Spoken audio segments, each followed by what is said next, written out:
नमस्कार, वंदे मातरम।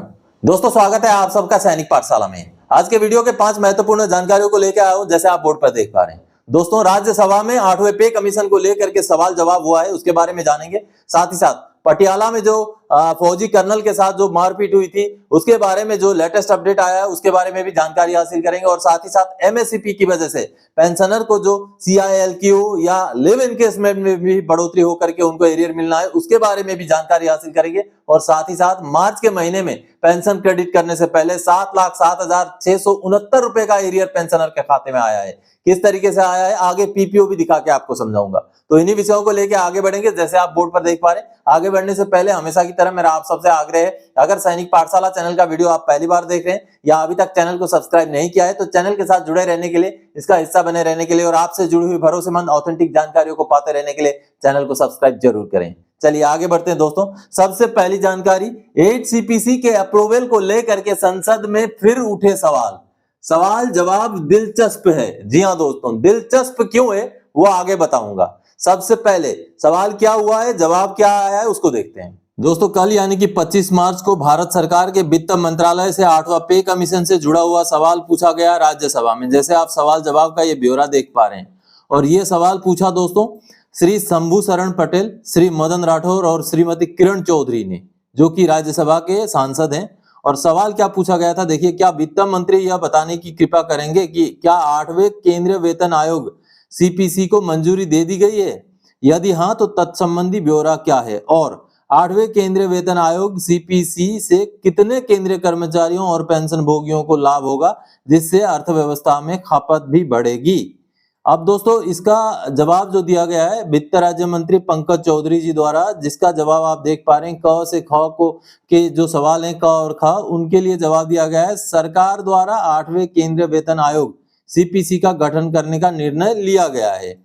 अगला जो सवाल था उसका जवाब क्या दिया गया है, केंद्र सरकार के सिविलियन कर्मचारियों और पेंशन भोगियों, परिवार के पेंशन भोगियों की अनुमानिक संख्या 36.57 लाख दिनांक 1 मार्च 2025 की स्थिति के अनुसार है और 33.91 लाख दिनांक 31 दिसंबर 2024 की स्थिति के अनुसार है। रक्षा कार्मिक और पेंशन भोगी भी लाभान्वित होंगे। अब ये जो सवाल जवाब है दोस्तों, कहीं ऐसा लग रहा है कि सवाल पूछना था पूछ दिया, जवाब देना था दे दिया। अब इस सवाल का क्या मतलब बनता है? या तो सवाल ये पूछा जाए कि 8वां पे कमीशन का कमेटी कब तक सरकार गठन करेगी, 8वें पे कमीशन में सरकार कितना फिटमेंट फैक्टर देगी, 8वें पे कमीशन के लिए कितना बजट की जरूरत पड़ेगी, या इस तरीके के अगर ठोस सवाल पूछे जाएं तब तो बात बने। अब ये सवाल पूछा गया है जो कि सबको पता है, क्या केंद्र सरकार ने वेतन आयोग के गठन को मंजूरी दी है? सरकार से वही जवाब आना है, पता है, लेकिन पता नहीं किस तरीके से ये सवाल पूछे जाते हैं और सरकार को भी उसी तरीके से हल्के में जवाब देने का मौका मिल जाता है। तो आप सबने देखा दोस्तों, सवाल पूछना था पूछ दिया, सवाल जवाब में अपना नाम चढ़वाना था चढ़वा दिया। नहीं तो इस सवाल का क्या मतलब बनता है? सवाल कुछ ऐसा पूछा जाए जिससे 8वें पे कमीशन से जुड़ी हुई महत्वपूर्ण जानकारी सरकार को देना पड़े। चलिए आगे बढ़ते हैं अगली जानकारी की ओर। जिनको एमएससीपी मिला है वो ध्यान दें, सीआईएलक्यू एचआरए के साथ साथ लिव इनकेसमेंट का भी एरियर लागू है। जी हाँ दोस्तों, जिनको रिटायरमेंट आ जाने के बाद एमएससीपी लागू होकर के उनको बढ़ोतरी मिली है या एरियर मिला है, उनको और एक चीज ध्यान देना है। उनको ध्यान देना है कि जो बेसिक पे में उनकी बढ़ोतरी होने की वजह से उनको पेंशन या पेमेंट में बढ़ोतरी हुई है या एरियर मिला है, उनका लिव इनकेसमेंट का भी पैसा बनता है।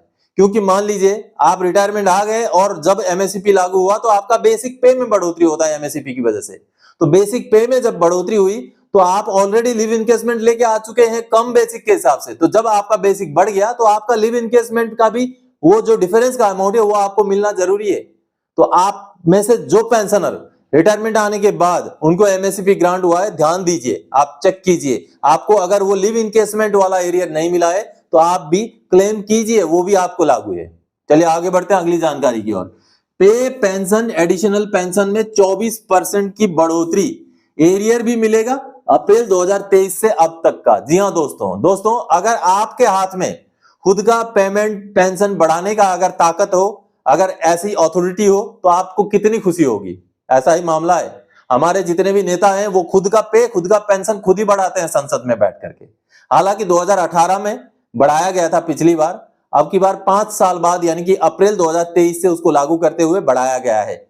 चलिए गैजेट नोटिफिकेशन भी पब्लिश किया गया, उसको देखते हैं। दोस्तों ये जो गैजेट देख पा रहे हैं, ये वेतन और पेंशन बढ़ोतरी का गैजेट है, अभी का, बिल्कुल अभी हाल का गैजेट है। जैसे आप देख पा रहे हैं 24 मार्च 2025 का ये गैजेट है। अब इस गैजेट में जो पेमेंट और पेंशन बढ़ाया गया वो किन का बढ़ाया गया वो देखिए। अब यहाँ पर आप देख पा रहे हैं संसद सदस्य वेतन भत्ता और पेंशन अधिनियम 1954 का 30 की धारा 3 की उपधारा 2 और धारा 8 की उपधारा 1 के द्वारा प्रदत्त शक्तियों का प्रयोग करते हुए केंद्र सरकार इसके द्वारा आयकर अधिनियम 1961 की धारा 48 के स्पष्टीकरण के खंड 5 के तहत उपबंधित लागत मुद्रास्फीति सूचकांक के आधार पर संसद सदस्यों और पूर्व संसद सदस्यों के वेतन, दैनिक भत्ते, पेंशन और अतिरिक्त पेंशन में 1 अप्रैल 2023 से निम्नानुसार वृद्धियों को अनुसूचित करती है। यानी कि 1 अप्रैल 2023 से लागू है, तब से लेकर अब तक का एरियर भी मिलेगा। और देखिए अभी मौजूदा क्या है और बढ़ा के क्या किया गया। वेतन एमपी का वेतन 1 लाख रुपए था, जिसको बढ़ाकर 1,24,000 कर दिया गया, यानी कि सीधा 24% की बढ़ोतरी। दैनिक भत्ता जो वेतन के अलावा भी दैनिक भत्ता 2,000 रुपए करके मिलता था, अब उसको बढ़ा करके 2,500 कर दिया गया। और जो पेंशन है 25,000 था हर महीने का, उसको 31,000 कर दिया गया है। और 5 वर्ष के से अधिक सेवा के प्रत्येक वर्ष के लिए अतिरिक्त पेंशन, यानी कि 5 साल से ज्यादा का टर्म किसी का है तो हर साल के लिए 2,000 रुपए एक्स्ट्रा था, उसको अब बढ़ा के हर साल का 2,500 रुपए एक्स्ट्रा कर दिया गया। यानी कि संसद के अंदर सांसदों ने अपना पे पेंशन बढ़ोतरी का ये जो आदेश है उसको पारित करवा लिया। दोस्तों चलिए आगे बढ़ते हैं अगली जानकारी की ओर। मार्च के पेंशन से ठीक पहले स्पर्श से एक्शन 7,07,669 का एरियर कर दिया रिलीज। जी हाँ दोस्तों, ये एमएससीपी का एरियर है। पेंशनर को एमएससीपी लागू है, उनको पता नहीं था, लेकिन सैनिक पाठशाला से जुड़ने के बाद उनको पता चला, उन्होंने ग्रीवेंस डाला, उनका पीपीओ निकला और अब उनके खाते में दोस्तों 7,07,669 रुपए का एरियर क्रेडिट हो चुका है। इससे भी ज्यादा और एरियर मिलेगा। चलिए उनका पीपीओ दिखा के मैं आपको समझाता हूं कि कहां एक छोटी सी गड़बड़ी है। दोस्तों ये जो पीपीओ आप देख पा रहे हैं, इस पीपीओ के जारी होने के बाद पेंशनर के खाते में 7,07,669 रुपए एरियर आया है। अब ये एरियर किस चीज का है, पीपीओ क्यों जारी हुआ, वो आगे मैं समझाता हूं। आप देखिए ये हवलदार रैंक के पेंशनर है जिनका लेंथ ऑफ सर्विस 26 साल है और ये 31 जनवरी 2006 के रिटायरी है। अब देखिए जनवरी 2006 के बाद के रिटायरी होने की वजह से इनको एमएससीपी लागू था। 26 साल लेंथ ऑफ सर्विस इनका है, तो 24 साल पूरा होते ही इनको एमएससीपी न्याय सुधार लागू था, जो इनको ग्रांट किया गया। उसके बाद ये पीपीओ जनरेट किया गया, जिसका एरियर अभी उनके खाते में क्रेडिट हो चुका है और फरवरी 2006 से लेके अभी तक का पूरा पेंशन में रिवीजन कर दिया गया है। यहाँ पर आप देखिए 1 फरवरी 2006 से 30 जून 2009 तक, फिर 1 जुलाई 2009 से 23 सितंबर 2012 तक, 24 सितंबर 2012 से 30 जून 2014 तक, आगे 1 जुलाई 2014 से 31 दिसंबर 2015 तक। ये OROP 1 का रेट है, ये देखिए। उसके बाद जुलाई 2019 से जून 2024 तक ये OROP 2 का रेट है। हालांकि ये OROP 2 का रेट इनको करेक्ट नहीं दिया गया, क्योंकि इनका पेंशन जनवरी 2016 से ही 26,741 हो चुका था, तो 26,141 ही उनका जो है जून 2024 तक जो है कंटिन्यू रहेगा, बिकॉज उनका जो OROP 2 का रेट है 24,825 वो उससे कम है, 26,741 से कम है। इसलिए यहाँ पर ये थोड़ा सा गड़बड़ी है, जो आगे पेंशनर को ग्रीवेंस डालेंगे तो और उनको एरियर मिल जाएगा। चलिए अब देखिए ये पूरा जब उन्होंने ग्रीवेंस डाला, कार्रवाई किया, फिर जाके पीपीओ जनरेट हुआ और पूरा आप देख पा रहे हैं सब कुछ रिवाइज हो गया है। यहाँ पर आप देखिए हर चीज रिवाइज हो करके उनके खाते में अभी एरियर आ चुका है, जो कि अमाउंट है 7,07,669 रुपए, जो आगे मैं आपको मैसेज दिखाऊंगा। अब देखिए ये देखिए, और ये पीपीओ जनरेट हुआ था दोस्तों जनवरी 2025 में।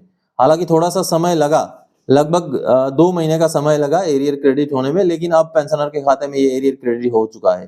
तो आप सबने देखा दोस्तों, उनका OROP 2 के ड्यूरेशन में 26,741 के हिसाब से पेंशन लागू है, जबकि 24,825 इस पीपीओ में दिखाया गया है। तो आपका भी ऐसा केस है तो आप भी जरूर उस चीज को चेक करें और उस बीच का एरियर को जरूर क्लेम करें। अब इन पेंशनर को मैंने समझा दिया है, आगे और एरियर इनको मिलेगा इससे भी ज्यादा। चलिए आगे बढ़ते हैं अगली जानकारी की ओर। पटियाला का केस हो गया शांत, आर्मी और पुलिस में सुलह। दोस्तों अब जो सामने आ रहा है कि पटियाला का जो केस है, जो कर्नल साहब का पिटाई का मामला है, वो शांत होता दिखाई दे रहा है। पुलिस वाले भी बोल रहे हैं कि पुलिस वर्सेस आर्मी मत करो, आर्मी भी बोल रही है कि हम इंश्योर करेंगे कि सख्त से सख्त एक्शन लिया जाए। इसको लेकर के आर्मी और पुलिस की तरफ से जॉइंट प्रेस कॉन्फ्रेंस किया गया है। आर्मी की तरफ से जो वेस्टर्न कमांड के जो COS चीफ ऑफ स्टाफ साहब थे वो आए थे, और पुलिस की तरफ से पंजाब के डीजीपी साहब आए थे। चलिए पहले जो प्रेस कॉन्फ्रेंस के जो मूल बिंदु है उसको देख लेते हैं, उसके बाद आगे बात करेंगे। We reiterate the need for a fair and honest investigation in a transparent and a very time-bound manner to punish the guilty and restore faith in the system. The guilty police personnel should be punished in a timely and an exemplary manner so that the incident does not vitiate the atmosphere and affect the long-cherished bonhomie between the civil administration and Punjab Police with the serving and retired army personnel. Punjab Police, with the support of the Army and the CAPFs, rooted out terrorism in the state in the early 1990s. In the current internal security scenario, close coordination is being maintained with the Indian Army and the Central Armed Police Forces in national interest. The unfortunate incident of assault on a serving army officer is an aberration which will be dealt with in accordance with law. I would appeal to everyone not to indulge in criticizing the situation or making the present situation into an army versus police one. The army and the Punjab Police are united in their resolve to work together for national interest. यहाँ पर सबसे बड़ा ये जो सवाल खड़ा होता है वो ये खड़ा होता है कि चलिए पटियाला वाला केस का तो निपटारा हो गया, चलिए सस्पेंड कर देंगे, उनको सजा दे देंगे, जेल में भी भेज देंगे, लेकिन इसकी क्या गारंटी है कि पूरे देश में आगे ऐसी घटनाएं नहीं होंगी? तो कहीं ना कहीं फौज की तरफ से भी ये पॉइंट, ये मुद्दा उठाया जाना चाहिए कि कोई ठोस कानून बनाया जाए, कानून ऐसा बनाया जाए ताकि पुलिस वाले हो या कोई भी हो, फौजियों, पूर्व फौजियों के खिलाफ आंख उठा के ना देख सकें। हालांकि ये वाला मुद्दा तो सुलझता हुआ दिख रहा है, चलिए उनको पनिशमेंट भी हो जाएगा जो डिफॉल्टर थे उनको, पुलिस वालों को, लेकिन इससे आगे का समस्या का समाधान कतई नहीं होगा, क्योंकि देश भर में अलग अलग राज्यों में अलग अलग तरीके से पुलिस काम करती है। तो इस वजह से पूरे देश में लागू होकर के कोई ऐसा कानून लाया जाए जिस कानून से पूर्व सैनिकों का बचाव हो सके। तो दोस्तों आज के इस वीडियो में इन्हीं जानकारियों के साथ आया था। आगे और कोई जानकारी था कि आपसे सरोकार रखने वाला विषय लेकर मैं फिर से हाजिर हो जाऊंगा। तब तक के लिए जय हिंद दोस्तों।